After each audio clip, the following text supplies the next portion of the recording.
Bom dia, meus amados irmãos, a graça e a paz do nosso bondoso Deus, o amor do nosso Senhor e Salvador Jesus Cristo esteja em cada um de nós, hoje e sempre.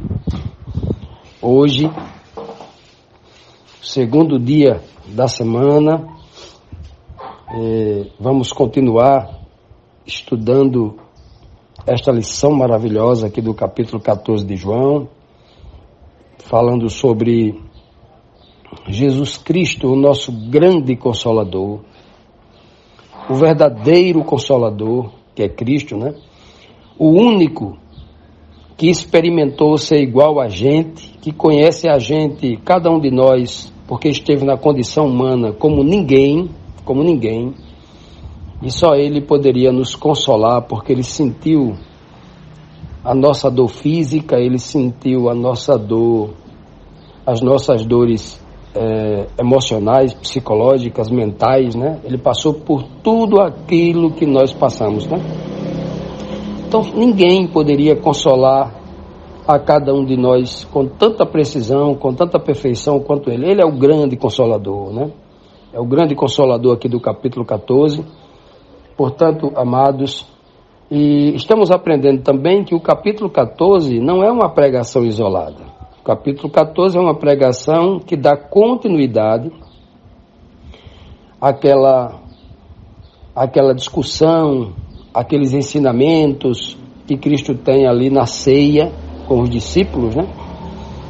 Então, o capítulo 14, o capítulo 15, o capítulo 16, são ensinamentos que estão ali a partir do momento em que Cristo entrega o bocado molhado ali a Judas, manda ele sair depressa e tal. A partir do momento em que Cristo diz, olha, para onde eu vou, vocês não podem ir, né? E Pedro fala, eu quero ir, eu posso ir, né? O que é que impede de eu ir agora? Vou dar a vida por ti. Ele falou, não, Pedro, você não vai dar a vida por mim agora não, porque, mais tarde sim, mas agora não, porque hoje você vai me negar 3 vezes antes que o galo cante. E na continuidade da fala, ele disse assim, ó, ao Pedro que ia negar, né? Ao Pedro que ia negar, ele 3 vezes que Jesus disse, não se turbe o vosso coração. Não se turbe por isso, não. Crê em Deus. Crê também em mim, na casa do meu pai. Então, o capítulo 14 eu acho que nem deveria separar o capítulo 13 do 14, porque é uma fala só, é um sermão só, né? E então, hoje, dando continuidade ao que nós estudamos ontem, né, que foi João 14, do 1 até o 3, né, os versos muito conhecidos por todo o cristianismo. E então, na terceira pergunta, diz assim, continuando numa linguagem espiritual, o que disse Jesus de si mesmo ali aos seus discípulos, logo depois de dizer, não se turbe o vosso coração, crê em Deus, crê também em mim, na casa do meu pai há muitas moradas, se não fosse assim eu vos teria dito, vou preparar-vos lugar, e quando eu for e vos preparar lugar, voltarei e vos receberei para mim mesmo, para que onde eu esteja, estejais vós também. Então isso é João 14, do 1 ao 3. E a partir do verso 4 aqui, agora até o verso 6, Cristo diz assim, e para onde eu vou, vós conheceis o caminho. Veja que ele está no mesmo assunto do final do capítulo 13, aquela conversa com Pedro. Para onde eu vou, vocês não sabem, vocês não podem ir. Mas agora, no versículo 4, como se houvesse uma aparente contradição, como se Cristo estivesse falando algo diferente do que ele tinha dito, ele diz assim, e para onde eu vou, vós conheceis o caminho. Olha, e aqui tem alguma contradição? Nenhuma, porque ele tinha dito, para onde eu vou, vocês não podem ir agora. Mas aqueles discípulos conheciam a morte de perto. Todos eles já tinham visto a morte de alguém, de algum parente próximo, de algum amigo, de algum conhecido, né?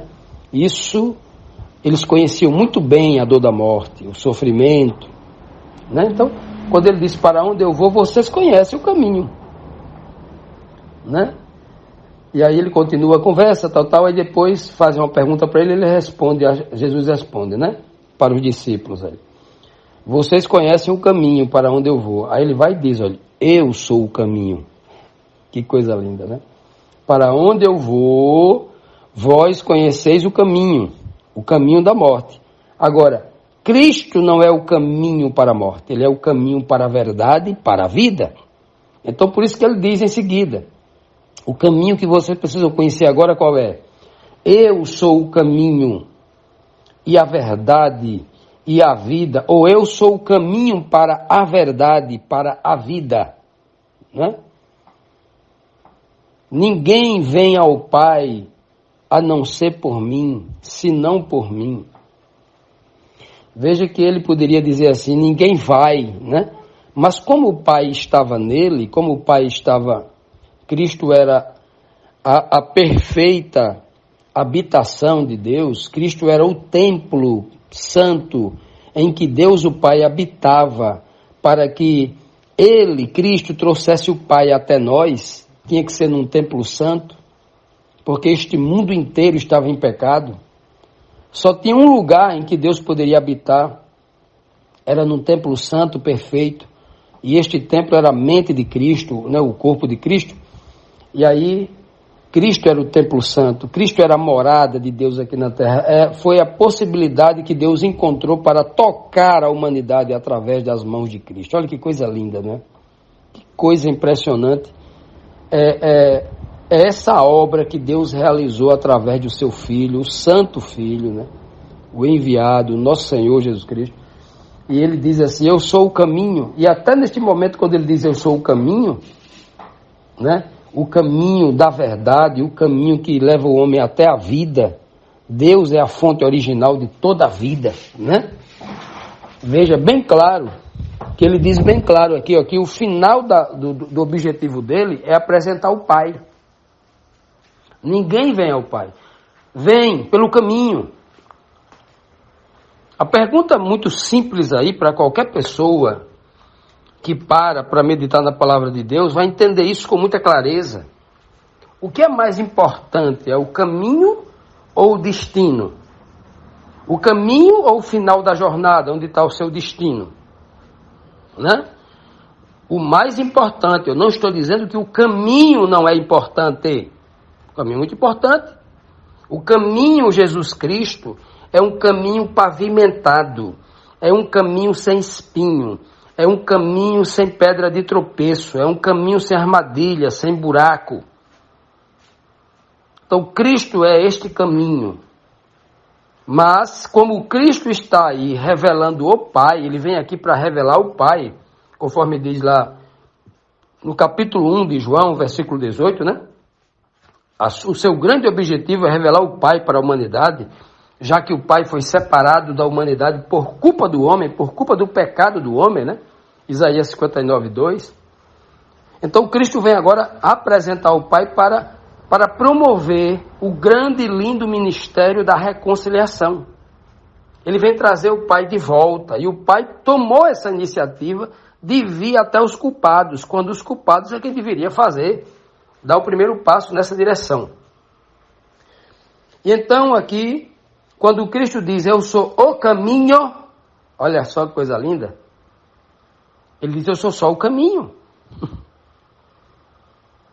Alguém toma o caminho, alguém entra no caminho porque ele quer chegar no destino. Ninguém pega um caminho só para caminhar pelo caminho, caminha e volta para casa, não. Você pega um caminho para ir à escola, para ir ao trabalho, para ir visitar alguém que você ama. O caminho existe para isso. Quando Cristo diz, eu sou o caminho, ele está exaltando o Pai, ele está glorificando o Pai. Ele está dizendo, vocês precisam ir ao Pai. E para ir ao Pai é necessário passar por mim, é necessário passar pelo caminho. Isso não é lindo, né? Jesus Cristo dá um exemplo muito grande de humildade, né? Um exemplo muito grande do seu esvaziamento, porque em momento algum ele busca a glória para si. Ele busca se exaltar. Ele não diz, olha, eu sou a fonte original da vida. Venham até mim porque eu sou. Não, ele diz, eu sou o caminho, né? O caminho que vai levar você até a vida que vai levar você até a verdade. Eu tenho a verdade porque o Pai me deu esta verdade. Essa verdade que vocês têm ouvido não são palavras minhas, capítulo 12, os últimos versículos do capítulo 12, verso 49 e 50. Essa verdade que eu estou dando para vocês não é minha, é uma verdade que eu recebi do Pai. Então eu sou o caminho que vai levar você à fonte da verdade, que é o Pai. Eu sou o caminho que vai levar vocês à fonte da vida, que é o Pai. Bonito isso, né? Lindo demais, porque Cristo agora está glorificando o Pai e o Pai vai glorificá-lo, né? É tão maravilhoso isso quando a gente entende essa relação aí de glória, né? Porque toda a glória que nós damos ao Pai, o Pai levou para a gente. E toda a glória que cai sobre a gente, ela volta para o Pai com muito mais poder, porque Ele é a fonte de tudo.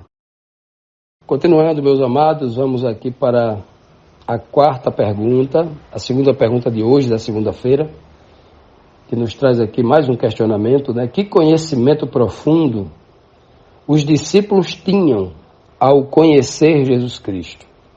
Olha que pergunta, né? Aqui nós não estamos falando do reconhecer a pessoa de Cristo. Nós reconhecemos muitas pessoas, reconhecemos ao olhar para a sua silhueta, ao olhar para a face. As pessoas têm traços ali, não é, que são inconfundíveis. Mas esse conhecimento que a Bíblia está tratando aqui, que a Bíblia trata aqui, né, o verdadeiro conhecimento não é o conhecimento da figura externa, da silhueta da pessoa, da face, né, dos trejeitos, não é o homem exterior. O conhecimento que a Bíblia trata é o conhecimento do caráter, do homem interior. E esse é o grande conhecimento que Cristo vem tentando nos estimulando a buscar, o conhecimento dele, o conhecimento do Pai, que os apóstolos também fazem o mesmo, o tempo todo. Paulo vai citar o termo conhecimento de Deus umas 5 ou 6 vezes, e sempre com muita profundidade. Pedro vai dizer isso também, né? 2 Pedro, logo no capítulo 1, ele vai estimular a busca desse conhecimento de Deus, que é todo o tesouro. Paulo, lá em Colossenses 2, 2, 3, vai dizer que esse conhecimento é tudo para a gente, é tudo, é o conhecimento que ele compara a um tesouro, ao tesouro mais poderoso do universo, onde está escondido nesse tesouro todo o conhecimento, de toda a sabedoria, de toda a ciência, de todo o discernimento, está tudo lá. É esse conhecimento, o conhecimento de Deus e o conhecimento de Cristo. Neles dois estão escondidos todo o conhecimento, diz o apóstolo Paulo em Colossenses 2, 2 e 3. Pois bem, então quando eu pergunto aqui, que conhecimento profundo os discípulos tinham, né, ao conhecer Jesus Cristo, que conhecimento era esse?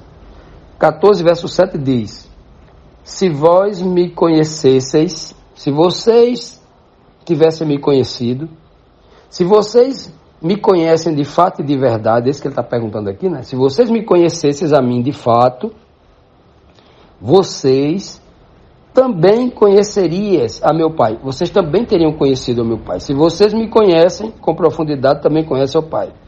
Se vocês me conhecem de forma pouca, vocês também vão conhecer o Pai de uma forma pequena, superficial. Se vocês me conhecem de forma profunda, vocês também vão conhecer o Pai com profundidade. É isso que ele está querendo dizer aqui. E já desde agora o conheceis e o tendes visto. Olha que coisa linda. Como é que os discípulos ali já conheciam o Pai e estavam vendo o Pai? Tem gente preso à letra morta, preso a uma linguagem infantil, à superficialidade da gramática, tendencioso, vai dizer que Jesus Cristo está dizendo nesse texto que ele é o próprio Pai. Cristo está dizendo aqui que é o próprio Pai? Os textos anteriores vão dizer isso? Ora, se ele está dizendo eu não sou o Pai, eu vou na casa do meu Pai, se eu for lá até o meu Pai, preparar lugar na casa do meu Pai, eu levarei vocês. Né? Ele vai dizer isso. No versículo anterior, no verso 6, ele diz bem claro: ninguém vem ao Pai senão por mim. Eu sou o meio. Eu não sou o próprio Pai. Eu sou o meio pelo qual vocês chegam ao Pai. Não é mesmo? Então, quando ele está dizendo aqui, né, que se os discípulos conhecessem a Jesus Cristo, também conheceriam o Pai, né? Mas desde agora eles já estavam conhecendo o Pai, porque eles tinham visto em que sentido? Visto o Pai atuando através de Cristo. A partir do momento em que o Espírito de Deus habita na mente de Cristo, o Espírito de Deus conduz os passos de Cristo, o Pai começa espiritualmente inspirando o Filho a conduzi-lo no que ele deve falar, no que ele deve fazer. A partir daquele momento, as pessoas poderiam enxergar nas ações de Cristo a vontade do Pai. E aí, a partir do momento, como Cristo fala, como Cristo procede, você começa a conhecer o caráter da pessoa. Ora, quando Cristo vai buscar os pobres, para ajudar os pobres, o que eu posso enxergar aí do caráter de uma pessoa que se compadece da dor do pobre, que vai ajudar os excluídos da sociedade? Ora, eu posso enxergar que essa pessoa é uma pessoa cheia de compaixão.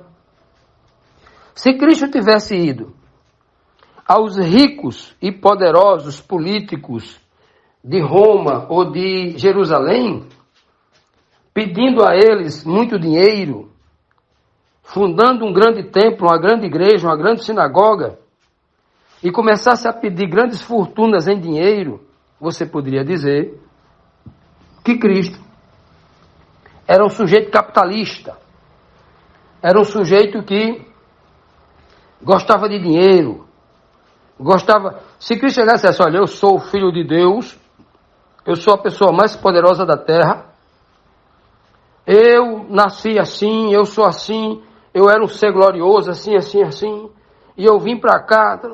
Mas Cristo não vai dizer dessa forma. Ele amava dizer que era o filho do homem, era filho do ser humano, ele amava dizer, mais de 100 vezes ele vai dizer isso, né? Mostrando a beleza desse amor. Então, claramente, a gente pode enxergar a humildade de Cristo nas suas ações, porque ele se deixa usar pelo Pai. E a compaixão do Pai e a compaixão do Filho, porque o Filho só faz aquilo que ele concorda, não é mesmo? Se o Filho faz com amor tudo aquilo que o Pai pede, é porque ele está concordando com tudo aquilo. Ele está entendendo, está aprendendo, está crescendo, né? Como a Bíblia diz que ele cresceu no conhecimento e na graça, Cristo, né? E aí por diante. Olha que beleza. Então, é possível enxergar em Cristo o caráter do Pai. Então, quando Cristo está falando aqui, claramente, que quem vê a ele, vê o Pai, ele vai dizer, daqui a pouco ele vai dizer isso a Filipe, aqui na continuidade dessa conversa aqui, ele vai falar isso para Filipe. Mas agora ele está dizendo, olha, vocês agora conhecem o Pai, vocês têm visto o Pai. Como que os discípulos tenham visto o Pai? Se ninguém pode ver a Deus, o Deus invisível que ninguém já nunca viu nem pode ver, ninguém pecador, nenhum pecador não viu nem pode ver, está lá em 1 Timóteo 6, versículo do 15 ao 17, está lá em 1 Timóteo 1, versículo 15 e 16, o Deus invisível que ninguém viu nem pode ver, que habita na luz inacessível, né? Ninguém viu. Aqueles discípulos pecadores, eles estavam vendo ali, era o Espírito de Deus conduzindo Jesus Cristo, a pessoa de Deus manifestada no corpo de Cristo, através do seu Santo Espírito, manifestando o seu caráter de amor pela humanidade. Era isso que os discípulos estavam vendo ali, e é isso que Cristo está chamando para eles verem. Vocês não conseguem ver o Pai atuando através de mim? Vocês não conseguem sentir, ver o Espírito do Pai me conduzindo, fazendo essas coisas? Vocês têm visto, vocês viram, quando eu mandei Lázaro sair para fora. Vocês escutaram quando eu disse, meu Pai, muito obrigado, que o Senhor sempre me ouve, e agora o Senhor me deu o poder para eu mandar Lázaro sair para fora. Vocês não viram isso, não? Né? Vocês não viram quando eu acordei desnorteado ali, estava morrendo de sono, dormindo na popa do barco, e de repente a voz do meu pai mandou eu dizer: acalma-te, aquieta-te. E aquietou na hora ali. Vocês não viram que o pai está atuando através de mim, não? Quando eu multipliquei os pães, quando a doença da pele do leproso sumiu. Olha, então era tudo isso, o pai atuando através de Cristo. Todo momento. Não é? E é isso que Cristo está dizendo. Não é? É isso que Cristo está dizendo. Pegar as palavras de Cristo e não interpretá-las, porque são palavras espirituais. Repito, pegar as palavras de Cristo e dar literalidade às palavras de Cristo é um erro infantil dos mais absurdos, é esse. Conforme diz Mateus capítulo 13, 34, tudo que Cristo falava era em linguagem de parábolas. E nada do que ele disse foi sem ser através de parábolas. Então, as pessoas que estão presas à gramática, à letra morta, exclusivamente, elas nunca compreenderão isso, porque o sistema religioso cegou a mente delas. Elas não conseguem entender essa linguagem, confundem o pai com o filho, né? É uma confusão só. No momento o pai e o filho é uma pessoa só. No momento o Cristo é o próprio pai, no outro momento o pai é o próprio filho que morreu na cruz. É uma confusão, não é só. Centenas de versos, Cristo falando com o próprio pai, e se ele fosse o próprio pai, estava falando consigo mesmo, estava falando sozinho, estava ruim da cabeça se ele fizesse isso, né? Já imaginou? Pois bem, né? Não estamos aqui tirando o valor da letra gramatical. É a primeira compreensão, é a compreensão superficial, a menor de todas, é você entender que preto é preto, branco é branco, é o que está escrito ali. Agora, a pessoa não entender que aquilo que sai da boca de Cristo são palavras espirituais vivas, profundas, e da literalidade dessas coisas, realmente as pessoas não têm dificuldade de entender isso aí, e vai encontrar inúmeras contradições na Bíblia, e vai viver com a mente cheia de confusão, porque não entendeu essas coisas básicas. Que o Senhor nos deu o seu Espírito, o Espírito que Ele deu a Cristo, o Espírito que Ele deu por meio de Cristo aos apóstolos, também conceda a nós para a gente entender essa beleza, essa mensagem maravilhosa.